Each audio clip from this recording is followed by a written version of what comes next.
Very good morning. Good morning from Sasaram. This is day 2 basically. মানে কালকে পৌঁছেছি, আজকে 3টা। তো আজকে অনেকগুলো প্ল্যান আছে। আজকে বেরোচ্ছি আমরা এখানকার কিছু সাইট সিন করার জন্য, যেটার মধ্যে কিছু ফোর্ট আছে, ফলস আছে, টেম্পল আছে। 7:49 আর আমরা বেরোচ্ছি আমাদের সাইট সিনের জন্য। ফার্স্ট যে পয়েন্টটায় যাব আমরা সেটা হচ্ছে তুতলা ভবানী ওয়াটারফলস।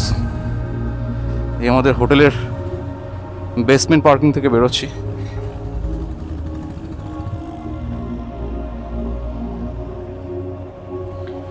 এই হচ্ছে আমাদের hotel in daylight condition. Okay, তো ফার্স্ট ডেস্টিনেশন যেটা আছে আমাদের তুতলা ভবানী ওয়াটারফল, সেটা এখান থেকে 24 কিলোমিটার দেখাচ্ছিল হোটেল থেকে। 51 মিনিটস মতো লাগবে। আর এই হচ্ছে সেই জায়গাটা যেখানে আমরা কালকে রাত্রিবেলা একটুখানি দাঁড়িয়েছিলাম, ওই দিক দিয়ে যাওয়ার চেষ্টা করছিলাম। এই পাহাড়টাকে কেটে রাস্তাটাকে বানানো হয়েছে, এখানে বোঝাই যাচ্ছে দেখে। View, look at the road. আমরা হাইওয়ে ছেড়ে একটা ভেতরের রাস্তায় ঢুকে পড়েছি। প্রথম দিকটা খুবই খারাপ ছিল, সেখানে ক্যামেরাটা সুইচ অন করতে পারিনি, বাট এখন রোডটা ভালো। প্রবলেম একটাই, এটা প্রবাবলি স্টেট হাইওয়ে হবে, প্রচুর বাম্পার, মানে অসংখ্য স্পিড ব্রেকার আছে। আর শ্রমিক তার মাঝখানে স্যাডলিং করতে হবে।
এত সুন্দর রাস্তাটা,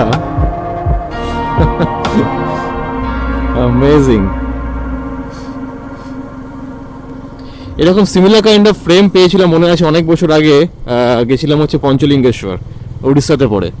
ওখানেও ঠিক একই রকমের ল্যান্ডস্কেপ আছে, মানে সামনে বিস্তীর্ণ ক্ষেত আর দূরে পাহাড়গুলো এরকম করে দেখা যায়। খুব সুন্দর ল্যান্ডস্কেপ। যাক, এই সুযোগে বিহারের কোনো একটা গ্রামের মধ্যে দিয়ে যাওয়ার সুযোগ হয়ে গেল। গ্রামটার নামটা জানতে হবে। বেসিক কিছু ডিফারেন্স দেখলেই বোঝা যায়, otherwise more or less same.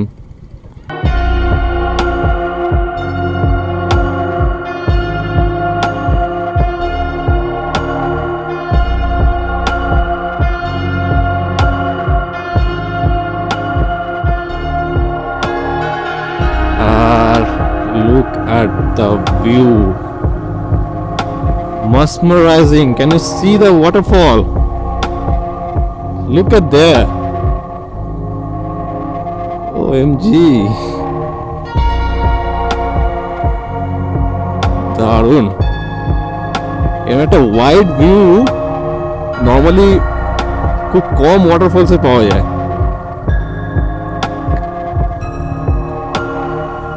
Amazing. তুতলা Bhabani eco পর্যটন স্থল।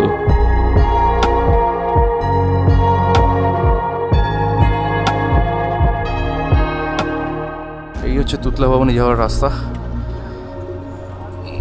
এখান থেকে একটা ছোট ফোর্স ট্রাভেলার মতো ঢুকছিল সব পিলগ্রিমসকে নিয়ে, তো আমরা ওটাতেই উঠে পড়েছি।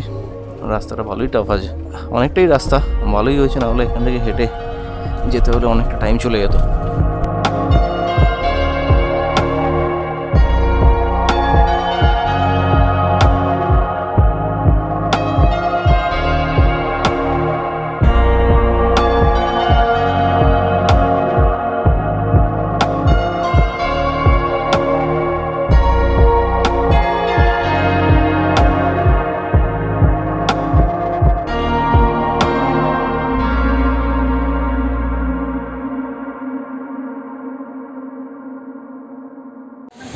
তো তুতলা ভবানী গেটটা থেকে এখান অবধি আসার জন্য 10 টাকা করে টিকিট, আবার তুতলা ভবানী এইখানে আর কি মানে ঢোকার জন্য আবার 5 টাকা করে টিকিট। আর এখানটায় কিছু ওই নর্মালি যেরকম চিলড্রেন্স পার্কে থাকে ঝুলার মতো করে করা, সেরকম ধরনের করা আছে, এইসবের জন্যই বোধহয় আরও 5 টাকা করে টিকিট নিচ্ছে।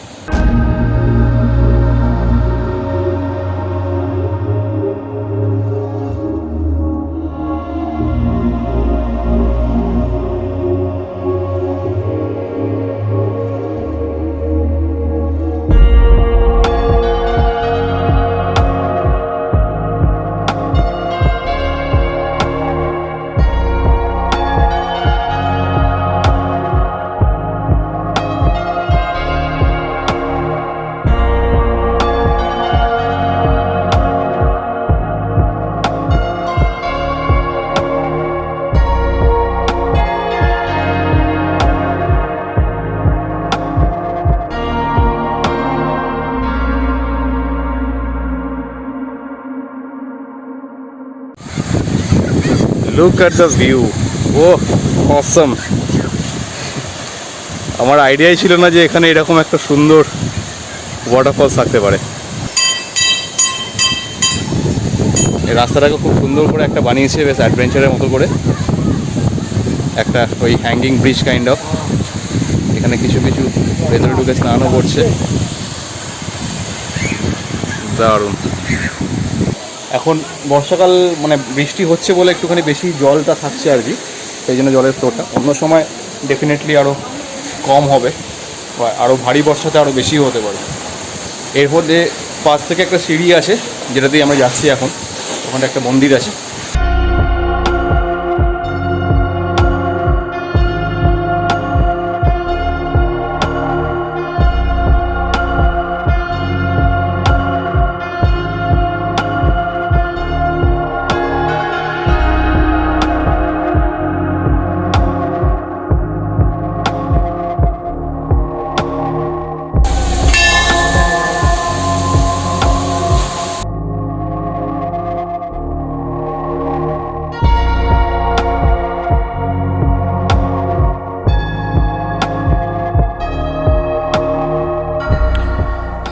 হয়ে গেল আমাদের তুতলাগড় ফলস দেখা।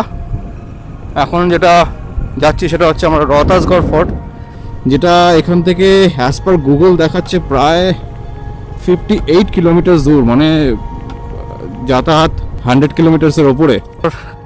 কিলাতে যাওয়ার জন্য এরকম ধরনেরই একটা রাস্তাতে ঢোকালো গুগল মাতা। তো আমরা মোটামুটি এই পাহাড়টার ওপরেই আছে প্রবাবলি, সেই পাহাড়ের একদম ওপরে উঠতে হবে। দুটো অপশান আছে যেটা লোকাল লোকের কাছ থেকে জানতে পারলাম। একটা হচ্ছে ট্রেক করে গেলে কম পড়বে রাস্তা, প্রায় 2-3 কিলোমিটার মতো ট্রেক। আর যদি 4 হুইলার বা বাইক নিয়ে যেতে চান তাহলে একটুখানি বেশি রাস্তা, প্রায় 30 কিলোমিটার, যেটা এইরকম ধরনের রাস্তা হবে। আর সেই জন্যই এখন বোঝা যাচ্ছে যে, বুঝতে পারলাম যে এটার টাইমটা এত কেন বেশি দেখাচ্ছে।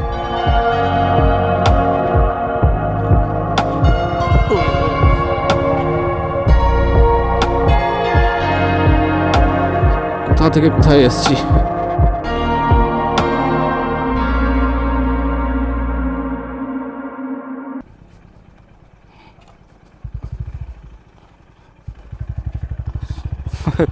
সেই পুরুলিয়ার রাস্তাগুলোর কথাই মনে পড়ছে, কোথা দিয়ে যাচ্ছি। আরে বাবা রে।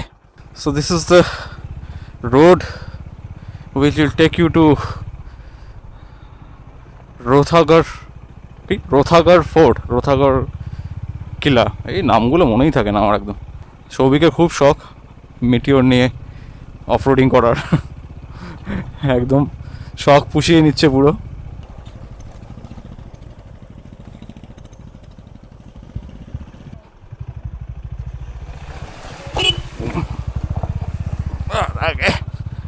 মাছ সামনে বড় গর্ত, ওয়াটার ক্রসিং। কখনো ভেবেছি যে বিহারে এসে নাকি আমরা ওয়াটার ক্রসিং করবো, একটা না অনেকগুলো। কত প্রজাপতি দেখো।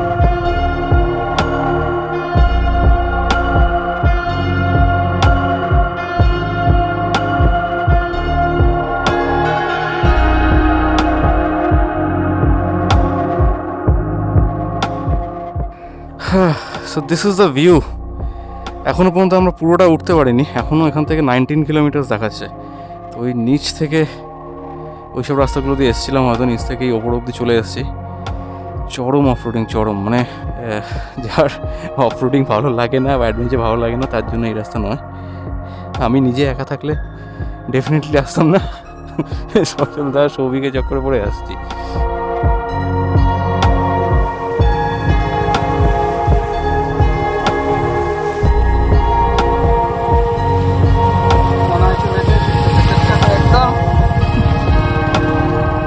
আশা করি প্যান্ট ভেজেনি।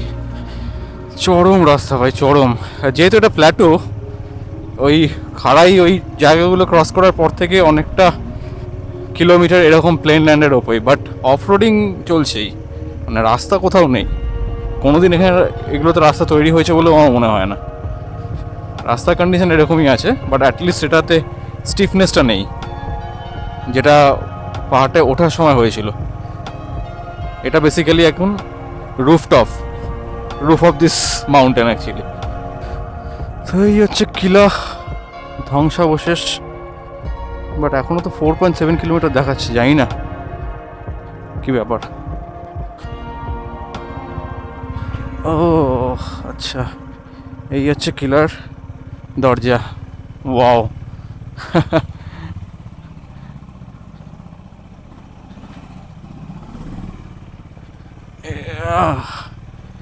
এই হচ্ছে কেল্লার আউটার গেটটা প্রবাবলি। এগুলোকে ঠিক মতো প্রিজার্ভ করলে কত সুন্দরভাবে একটা টুরিস্ট স্পট হতে পারে।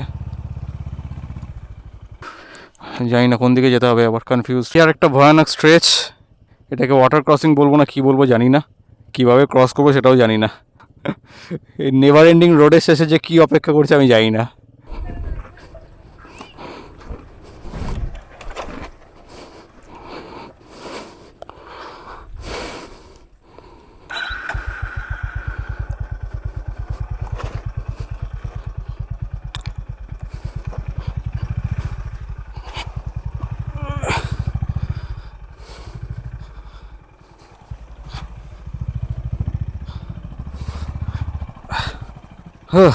বাপ রে বাপ, at last, my goodness, we have reached the famous whatever you call it, Rohtasgarh Fort. আস্তে আস্তে নামই ভুলে গেছি, আস্তে নামই ভুলে গেছি ছোটে। হ্যাঁ,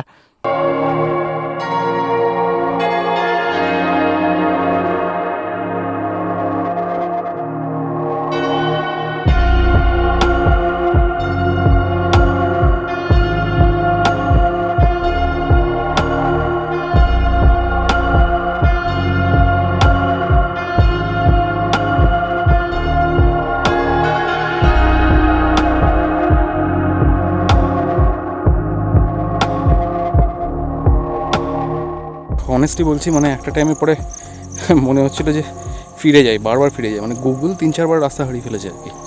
আর কী করে যে এসেছি জানি না, মানে আমার রীতিমতো ভয় লাগছে, প্যালপিটেশন লাগছে যে এবার নামবো কী করে, নামাটা আরও বেশি টাফ। মানে মানে কোন রাস্তা দিয়ে যে এসছি, রাস্তাগুলো তো দেখেইছো। আমি নিজে সারপ্রাইজ যে আমি এখান দিয়ে চালিয়ে এনেছি, তাও আমার হাইনেসকে নিয়ে। আমি জানি এটা অনেকের কাছে মনে হবে জল ভাত পুরো, কিন্তু আমার কাছে অনেক বড় ব্যাপার। মানে নিচ থেকে আস্তে আস্তে কিলোমিটার শেষই হচ্ছে না। আমরা ওখান থেকে বোধহয় স্টার্ট করেছিলাম কম করে হলে 10টা 10:30 হবে, এখন বোধহয় 3টে, মানে 4-5 ঘন্টা লেগে গেছে আমাদের এখানে আসতে। চলো যাওয়া যাক ভেতরে। এটা ঢুকতে পারবো কি?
এত বড় একটা প্রপার্টি এরকম জমি নিতান্তই অবহেলায় পড়ে আছে, আর দেখে সত্যিই খুব খারাপ লাগছে।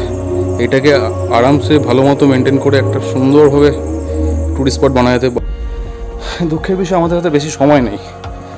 এখানে রাস্তাটা এতটাই দুর্গম আর এত টাইম নিয়ে নিল যে আমরা এখানে যে একটু ভালো মতো টাইম স্পেন্ড করবো সেই টাইমটুকু পেলাম না।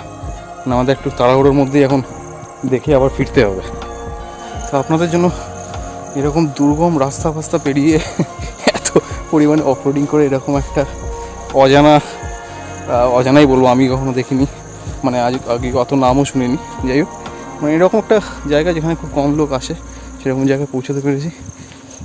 আর সেটাকে এনকারেজ করার জন্য একটা লাইক, শেয়ার অ্যান্ড সাবস্ক্রাইব তো বানতা হয় বস। এইখানে এত দূর এসে এই ফটোগুলো নেওয়া, ভিডিওগুলো নেওয়া, এগুলোকে করা, সেগুলো করতেও যে এফোর্টটা দিতে হয় সেটা করার মোটিভেশনটা পাবো আপনাদের এনকারেজমেন্ট থেকে।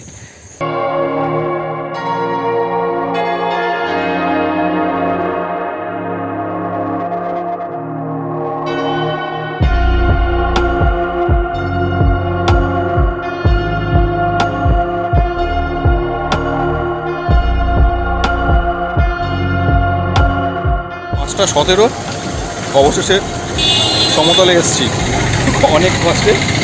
এই দুর্গম রাস্তাগুলোকে পেরিয়ে এসে এখন আমাদের উল্লাস চলছে বাদাম শেক দিয়ে। বাপরে বাপ, কী লেভেলের অফরোডিং করেছি। অবশেষে NH 119-এ এবার এটা খেয়ে হোটেলে ফেরার পালা। এখন এসছি হচ্ছে তারাচণ্ডী মায়ের মন্দির, যেটা আমাদের হোটেল থেকে একদম কাছে, মানে হোটেল ঢুকিনি এখনও। এইটা জাস্ট দেখে তারপর একবারে গিয়ে হোটেলে ঢুকে ফ্রেশ হবো।